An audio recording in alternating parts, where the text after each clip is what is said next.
জনবল সংকটের কারণে দীর্ঘদিন ধরে বন্ধ থাকায় মাদকসেবী ও অসামাজিক কর্মকাণ্ডের আখড়ায় পরিণত হয়েছে টাঙ্গাইলের গোপালপুর হেমনগর রেল স্টেশন।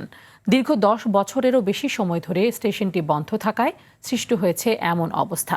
নষ্ট হয়ে গেছে অফিস কক্ষের গুরুত্বপূর্ণ সরঞ্জামাদি, চুরি হয়ে গেছে মালামাল। স্টেশনটি অতি দ্রুত চালুর দাবি স্থানীয়দের। টাঙ্গাইল প্রতিনিধি কামাল হোসেনের পাঠানো তথ্য ও চিত্রে আরও জানাচ্ছেন আবরার মাহি।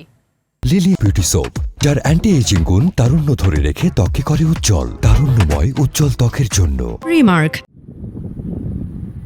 দিনের বেলায় শুনশান নীরবতা, আর রাতের বেলায় মাদকসেবীদের অভয়ারণ্যে পরিণত হয় টাঙ্গাইলের হেমনগর রেল স্টেশনটি। উদ্বোধনের 2.5 থেকে 3 বছর স্টেশনটি চালু থাকলেও গেল 10 বছরেরও বেশি সময় ধরে তা বন্ধ রয়েছে। ফলে মাদকাসক্ত ও জুয়ারিরা নিরাপদ স্থান হিসেবে বেছে নিয়েছে এ রেল স্টেশন।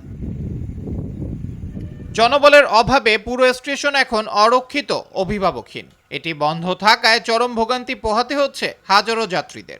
স্টেশনে মাস্টার দিলে বা চালু ওই গাড়িটা ঠিক মতো আইলে পেসেঞ্জার হবো। আগে ভালো চালু ছিল, এখন চালু নাই।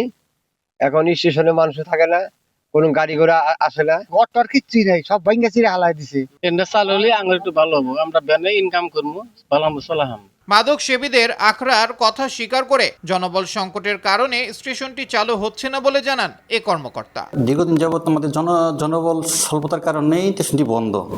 জনবল পরিপূর্ণভাবে না থাকার কারণে স্টেশনটি বন্ধ হয়ে গেছে। এই কারণে বাইরের লোকজন হয়তো এগুলা আড্ডার চিন্তা ভাবনা করে বা মদের বা এইসব আসরে চিন্তা করে, কিন্তু লোক নাই, এই জন্য তারা সুযোগ পায়, নিরিবিলি একটা জায়গা পায়, এই জন্য তারা ওখানে অবস্থান করে।